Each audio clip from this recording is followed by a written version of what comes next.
Hi, I'm Kurumi and this is kurumicooks. This video shows you how to make my original vegan stock. Please give me a thumbs up and subscribe to my channel. Here are the ingredients. 5 grams of dried kelp, 20 grams of the white part of leek, 15 grams of white radish, 20 grams of the white part of Chinese cabbage, and 600 ml of water. Some of the water will evaporate as you will be simmering this stock for about 20 minutes.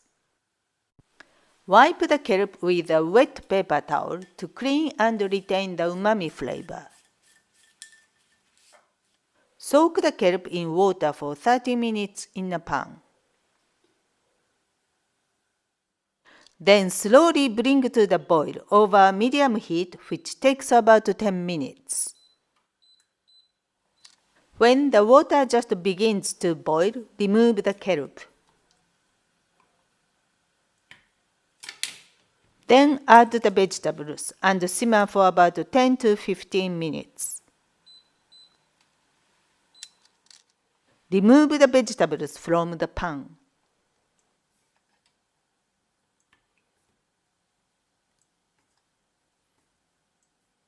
Thanks for watching. Here are the ingredients and the how-to for the recipe.